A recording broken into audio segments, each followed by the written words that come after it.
اس چیز کی وہ اپنے سینوں میں کوئی حاجت نہیں پاتے، اور وہ انہیں اپنے آپ پر ترجیح دیتے ہیں اگرچہ خود انہیں سخت حاجت ہو، اور جو کوئی اپنے نفس کے بخل سے بچا لیا گیا تو یہی لوگ فلاح پانے والے۔ اب دیکھیں انصار کی جو مثال ہے وہ تو ایثار اور قربانی کی، وہ ابھی تک اس طرح کی اگزامپل نہیں ملتی نا، اور اسی لیے اللہ سبحانہ تعالیٰ نے بھی ان کی تعریف کی قرآن مجید میں، اور پھر نبی صلی اللہ علیہ وسلم نے بھی ان کی قربانیوں کو ہمیشہ سراہا۔ اور یہ تعریف ہے مدینہ طیبہ کے انصار کی، کہ مہاجر جب مکہ اور دوسرے مقامات سے ہجرت کر کے ان کے شہر میں آئے تو انہوں نے رسول اللہ صلی اللہ علیہ وسلم کی خدمت میں یہ پیشکش کی کہ ہمارے باغ اور نخلستان حاضر ہیں، آپ انہیں ہمارے اور ان مہاجر بھائیوں کے درمیان بانٹ دیں۔ یعنی آپ صرف امیجن کریں کہ ایمانی قوت کیسی ہوتی ہے، کہ کوئی خونی تعلق نہیں ہے، لیکن کس بنا پہ؟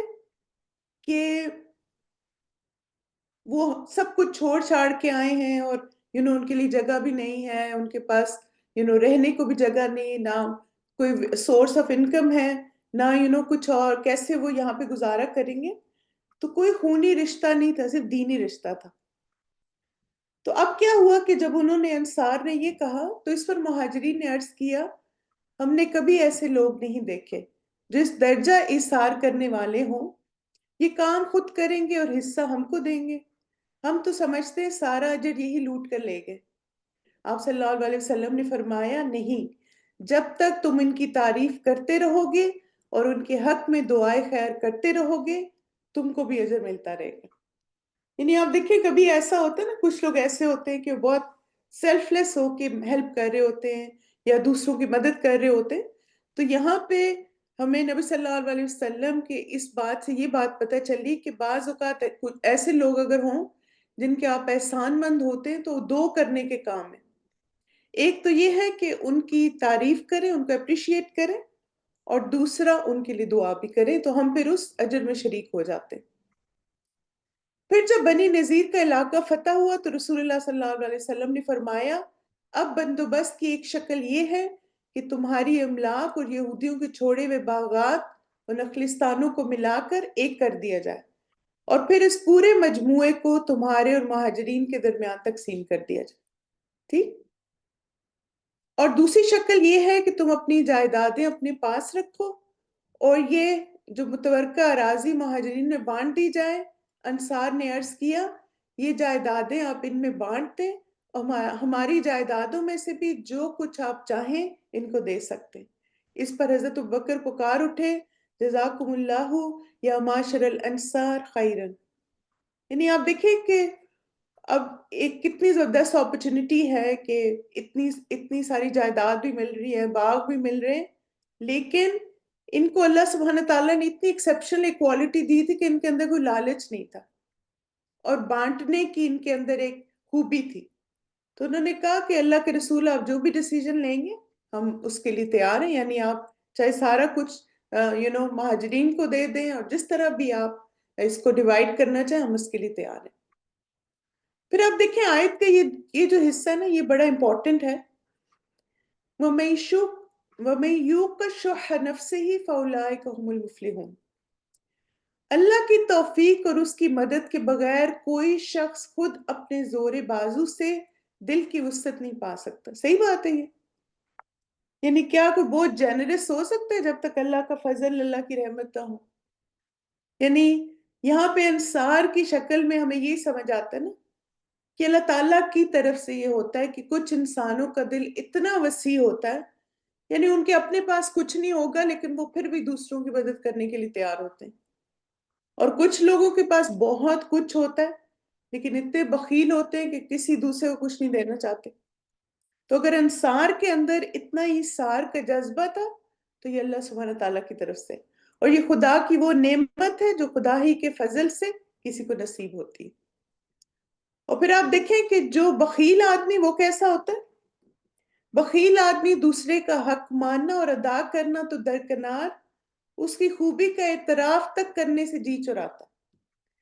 وہ چاہتا ہے کہ دنیا میں سب کچھ اسی کو مل جائے اور کسی کو کچھ نہ ملے، اور دوسروں کو خود دینا تو کجا، کوئی دوسرا بھی اگر کسی کو کچھ دے تو اس کا دل دکھتا ہے. یعنی بخیل ایسا ہوتا ہے. جیسے آپ دیکھیں بعض دفعہ ایسا ہوتا ہے نا کہ کوئی کسی ایک بچے کی تعریف کرتا ہے کہ ماشاءاللہ یہ اپنے پیرنٹس کا بہت خیال رکھتے ہیں، ان کے ضروریات کا، ان کے خرچ کا، کوئی تعریف کر رہے نا، تو جو بخیل آدمی ہوتا ہے وہ فوراً آگے سے کیا کہ تو کیوں نہ کرے، اس کا فرض ہے نا، اس کے ماں باپ ہیں، ماں باپ نے بھی تو اتنا کچھ کیا. سنا ہوا ہے نا آپ نے اس طرح کی مثالیں. تو یہ نا جس انسان کا دل تنگ ہوتا ہے نا وہ دوسرے کی تعریف نہیں برداشت کر سکتا. اور ساتھ یہ کہ اگر کسی کو کوئی خیر مل جائے تو اس کو تکلیف ہوتی ہے کہ اس کو کیوں یہ دے دیا. اب آپ دیکھیں کہ جو منافقین تھے نا مدینہ میں، ان کو ان چیزوں سے بہت تکلیف ہوتی تھی، اسی لیے وہ کبھی نبی صلی اللہ علیہ وسلم پہ اعتراض کرتے تھے، کبھی صحابہ پہ اعتراض کرتے تھے. اور اصل میں تو ان کے اپنے دل کا شق تھا، جو یہاں پہ آیت میں اللہ سبحانہ تعالیٰ نے بتایا نا، انصار کے دل وسیع تھے اور یہ اللہ کی رحمت اور توفیق کی وجہ سے تھے. پھر رسول اللہ صلی اللہ علیہ وسلم نے شح کے بارے میں، شح جو ہے نا دل کی تنگی کو کہتے ہیں، آپ کہہ سکتے ہیں کہ بخل کو بخل ہے جیسے یہ نا ایک طرح سے. شح سے بچو کیونکہ شح ہی نے تم سے پہلے لوگوں کو ہلاک کیا، اسی نے ان کو ایک دوسرے کے خون بہانے اور دوسروں کی حرمتوں کو اپنے لیے حلال کر لینے پر اکسایا. اس نے ان کو ظلم پر آمادہ کیا اور انہوں نے ظلم کیا، فجور کا حکم دیا یعنی گناہ کا، اور انہوں نے فجور کیا. قطع رحمی کرنے کے لیے کہا تو انہوں نے قطع رحمی کی. یعنی جب دل تنگ ہوتا ہے نا، اس حدیث میں کیا عمل کی بات ہے کہ جب دل تنگ ہوتا ہے تو ظلم آسان ہوتا ہے، دوسرے کی بے عزتی آسان ہے، دوسرے کی عزت اچھالنا آسان ہے، گناہ کرنا آسان ہے، قطع رحمی کرنا آسان ہے جب انسان کا دل تنگ ہوتا ہے. لیکن جب دل وسیع ہوتا ہے تو انسان ایسا کوئی بھی کام نہیں کرتا جو اللہ کو ناراض کرنے والے. بالکل. ابو ہریرہ کی روایت ہے کہ نبی صلی اللہ علیہ وسلم نے فرمایا ایمان اور شح کسی کے دل میں جمع نہیں ہو سکتے. یعنی یا تو انسان کے اندر ایمان ہوتا ہے یا بخل ہوتا ہے، دونوں چیزیں اکٹھی نہیں ہو سکتی.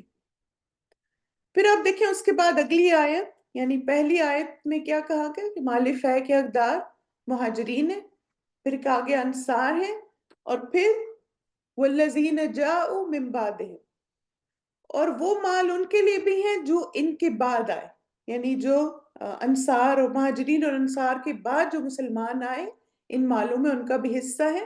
اور یہ کیسے ہیں؟ وہ کہتے ہیں ربنا اغفر لنا ولإخواننا الذين سبقونا بالإيمان ولا تجعل في قلوبنا غلا للذين آمنوا ربنا إنك رؤوف رحیم. اے ہمارے رب ہمیں بخش دے اور ہمارے ان بھائیوں کو بھی جو ایمان لانے میں ہم سے سبقت لے گئے، اور ہمارے دلوں میں ان لوگوں کے لیے جو ایمان لائے کوئی کدورت نہ رکھ. کدورت مطلب غل، یا جس کو آپ کہتے ہیں بغض، بدگمانی. اے ہمارے رب بے شک تو بہت شفقت کرنے والا، نہایت رحم کرنے والا. یہی ہماری آج کی دعا ہے، سورہ حشر کی آیت نمبر 10 ہے. اور یہ دعا تمام مسلمانوں کی مغفرت اور دلوں کی کو کدورت سے پاک کرنے کی دعا، یعنی دلوں کی صفائی کی دعا ہے نا. کیونکہ آپ دیکھیں دل کی صفائی بڑی امپورٹنٹ ہے دنیا میں پرسکون اور کامیاب زندگی گزارنے کے لیے، اور آخرت میں بھی انشاءاللہ. تو چلیں اس دعا کو سنتے ہیں اور پھر اس کے بعد امپورٹنٹ پوائنٹ ڈسکس کرتے ہیں انشاءاللہ. آپ اس کو سنیے اور مانگیے بھی ساتھ ساتھ، ٹھیک ہے؟ ربنا اغفر لنا ولإخواننا الذين سبقونا بالإيمان ولا تجعل في قلوبنا غلا للذين آمنوا ربنا إنك رؤوف رحيم. ربنا اغفر لنا ولإخواننا الذين سبقونا بالإيمان ولا تجعل في قلوبنا غلا للذين آمنوا ربنا إنك رؤوف رحيم. ربنا اغفر لنا ولإخواننا الذين سبقونا بالإيمان ولا تجعل في قلوبنا غلا للذين آمنوا ربنا إنك رؤوف رحيم. مانگا اس دعا کو آپ نے؟ ربنا اغفر لنا ولی اخواننا، اے ہمارے رب ہمیں بخش دے اور ہمارے ان بھائیوں کو بھی، الذین سبقونا بالایمان، جو ایمان لانے میں ہم سے سبقت لے گئے، ولا تجعل فی قلوبنا، نہ رکھ ہمارے دلوں میں ان لوگوں کے لیے، غلن للذین آمنوا، جو ایمان لائے کوئی کدورت، یعنی ہمارے دلوں میں ایمان والوں کے لیے کوئی کدورت نہ ہو۔ ربنا انک رؤوف رحیم، اے ہمارے رب بے شک تو بہت شفقت کرنے والا، نہایت رحم کرنے والا۔ یہ دعا کس کی ہے؟ ایمان والوں کی، اہل ایمان کی دعا ہے، ٹھیک ہے۔ اور اس دعا میں آپ دیکھیں کہ ہم اللہ تعالیٰ سے کیا مانگ رہے ہیں، کہ جتنے بھی ایمان والے ہیں دلوں، ان کے لیے دلوں کے غل سے صفائی کی دعا، asking Allah to purify our hearts from any resentment, especially believers کے لیے نا۔ تو اس دعا کو انشاءاللہ اس کے سارے حصوں کو دیکھتے ہیں۔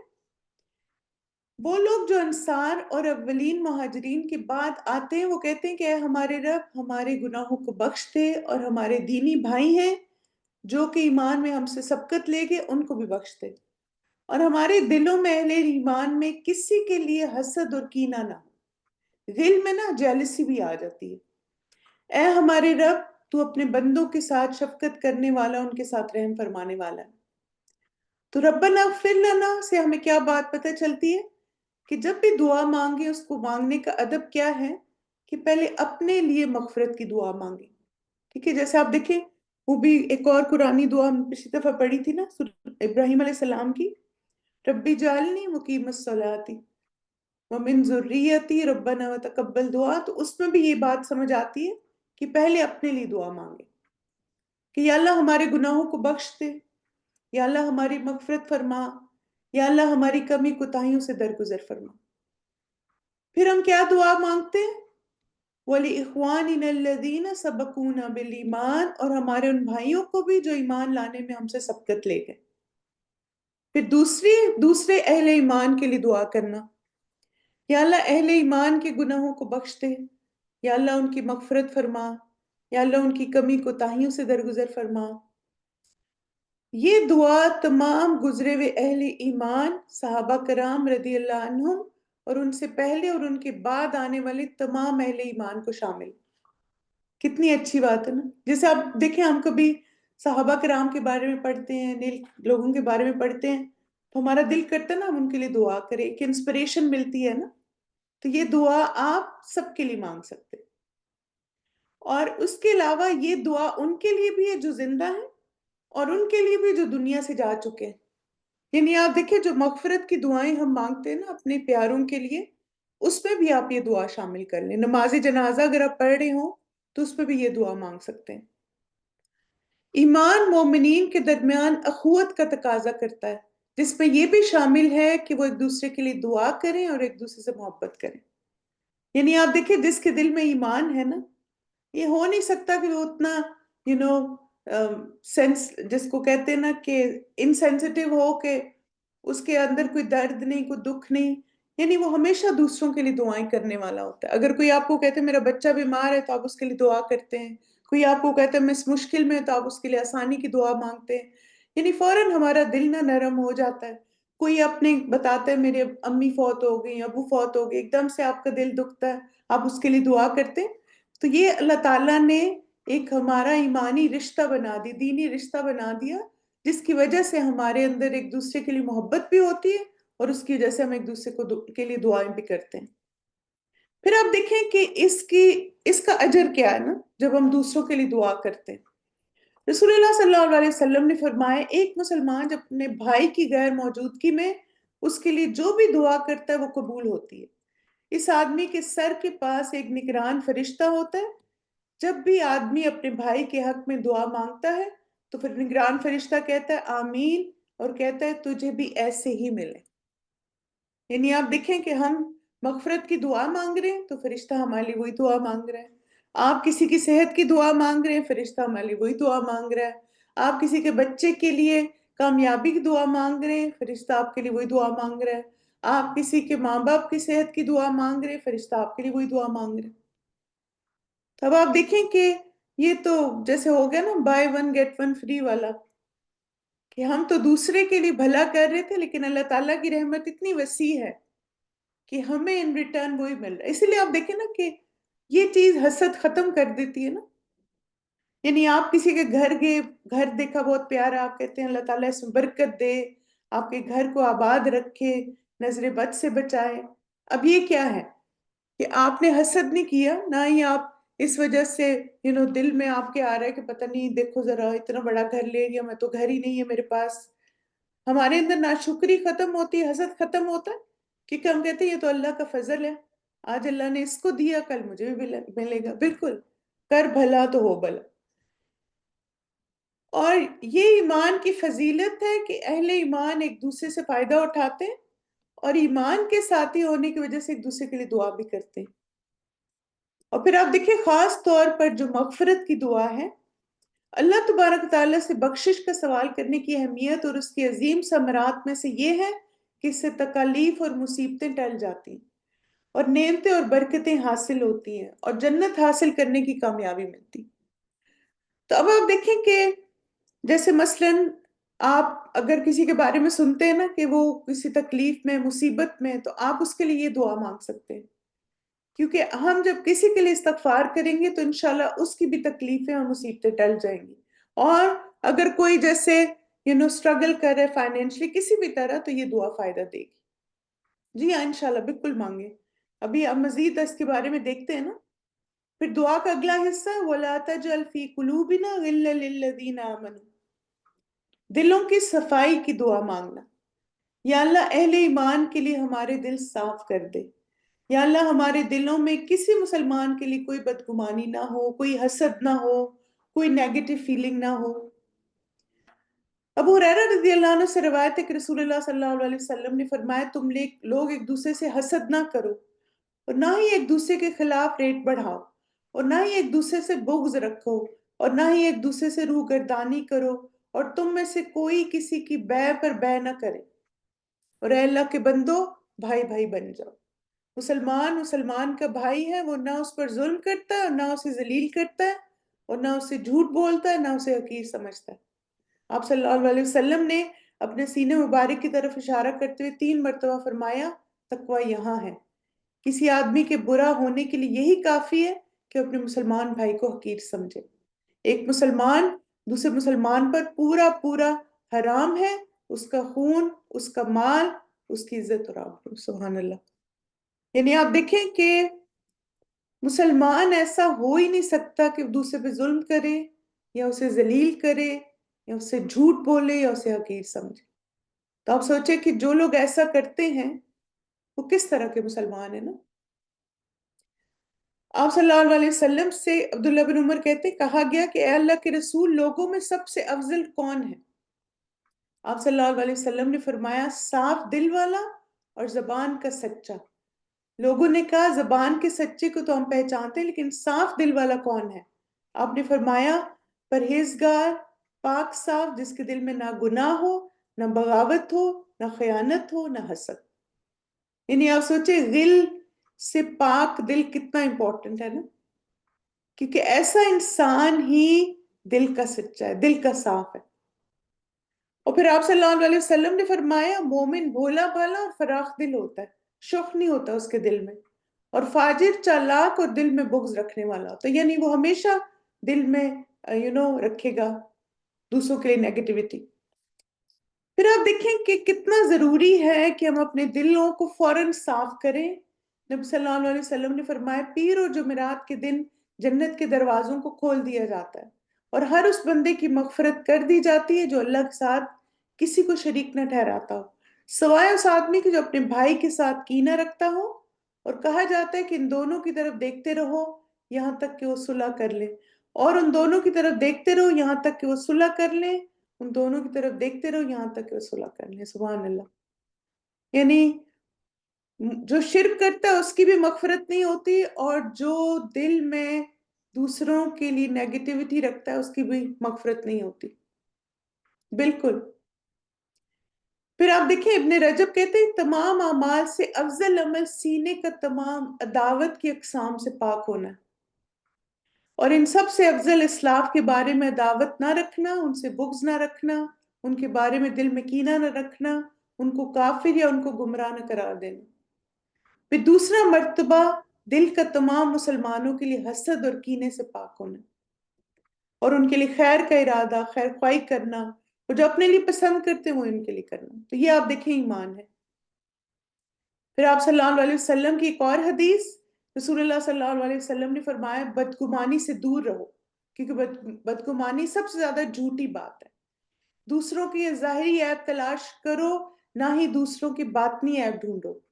مال و دولت میں ایک دوسرے کے ساتھ مسابقت نہ کرو، ایک دوسرے سے حسد نہ کرو، آپس میں بغض نہ رکھو، ایک دوسرے سے روگردانی نہ کرو، اور اللہ کے ایسے بندے بن کے رہو جو آپس میں بھائی بھائی۔ اب دیکھیں ساری جو خرابیاں ہیں نا، یہ غل ہیں۔ اور پھر آخر میں اللہ سبحانہ تعالیٰ کی صفات رؤوف الرحیم۔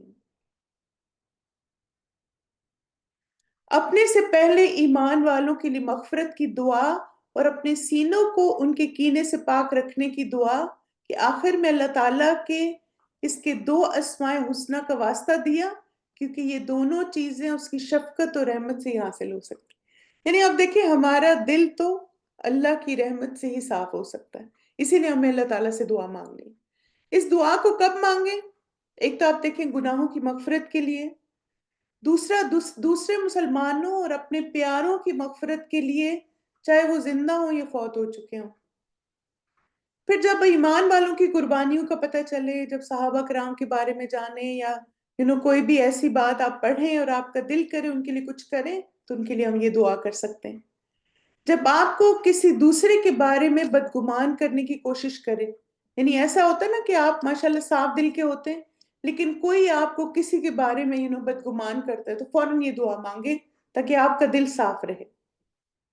اگر کسی انسان کے لیے دل میں بدگمانی آ جائے، ہوتا ہے نا کئی دفعہ کوئی بات کرتا ہے، کچھ کہہ دیتا ہے، تو فوراً ہمارے دل میں نا ایک وہ حسد آ جاتا ہے، بعض دفعہ نیگیٹیوٹی آ جاتی ہے، بغض آ جاتا ہے، تو پھر یہ دعا مانگیں اور غل والے لفظ پہ خاص طور پہ فوکس کریں۔ پھر اسی طرح ایمان والوں کے لیے ہمارا دل اچھا سوچے اور کوئی اس میں کدورت نہ ہو، ہم ہر ایک کے بارے میں نا پازیٹیو تھنکر ہوں، اچھا گمان رکھنے والے ہوں، اس کے لیے دعا کثرت سے مانگیں۔ پھر اسی طرح کسی کی بدسلوکی اور برے رویے کی وجہ سے دل صاف نہ ہو، اس سے نفرت ہو۔ بعض لوگ اتنا ہمارا دل دکھاتے ہیں اور اتنا ہمیں ہرٹ کرتے ہیں، اتنا ہمارے ساتھ برا سلوک، بد اخلاقی کرتے ہیں، بدتمیزی کرتے ہیں، تو ظاہر ہے آپ دیکھیں ہم انسان ہیں نا، تو دل میں آ جاتی ہے بات ان کے لیے، نفرت بھی آ جاتی ہے۔ تو پھر ہمیں تو دل صاف کرنا ہے اللہ تعالیٰ کے لیے، تو اس شخص کا سوچ کے اپنا دل اس کے لیے صاف کریں اور اللہ کی خاطر اسے معاف کر دیں، اور اللہ پہ سارا معاملہ چھوڑ دیں۔ پھر قبولیت کے اوقات میں اور جب بھی یہ دعا مانگیں، ٹھیک ہے؟ اس دعا میں ہمارے لیے کیا سبق ہے؟ کسی کی برائی یاد نہ رکھیں، اپنے دل کو مسلمانوں کے لیے صاف رکھنا، جب تک دل کینے سے پاک نہ ہو سلامت دل نہیں ہوگا۔ نماز روزے میں محنت کرنے سے زیادہ دل پر محنت کریں انشاءاللہ۔ دنیاوی معاملات میں کسی سے حسد نہ کرنا۔ سلامتی والا دل اللہ کے فیصلوں پر راضی ہوتا اور کسی سے حسد نہیں کرتا۔ یہ والی دعا ہے، اس کو ایک اور دفعہ سنتے ہیں اور پھر انشاءاللہ سیشن کنکلوڈ کرتے ہیں۔ آپ اس کو کسی کے بھی دل میں کوئی کے بارے میں نیگیٹیوٹی ہے نا، تو سوچیں اور اس دعا کو مانگیں۔ ربنا اغفر لنا ولإخواننا الذين سبقونا بالإيمان ولا تجعل في قلوبنا غلا للذين آمنوا ربنا إنك رؤوف رحيم ربنا اغفر لنا ولإخواننا الذين سبقونا بالإيمان ولا تجعل في قلوبنا غلا للذين آمنوا ربنا إنك رؤوف رحيم ربنا اغفر لنا ولإخواننا الذين سبقونا بالإيمان ولا تجعل في قلوبنا غلا للذين آمنوا ربنا إنك رؤوف رحيم آمین ثم آمین۔ اللہ سبحانہ تعالیٰ سے دعا ہے کہ اللہ سبحانہ تعالیٰ ہماری بخشش فرمائے، سب اہل ایمان کی بخشش فرمائے، اور اللہ سبحانہ تعالیٰ ہمارے دلوں کو غل سے پاک کر دے۔ جزاکم اللہ خیرن کثیرہ، بارک اللہ فیکم۔ انشاءاللہ آپ سے کل ملاقات ہوگی نئی دعا کے ساتھ، اپنا خیال رکھیے گا۔ سبحانک اللہم و بحمدک، اشہد ان لا الہ الا انت، استغفرک و اتوب الیک۔ السلام علیکم ورحمۃ اللہ وبرکاتہ، وإیاکم آمین۔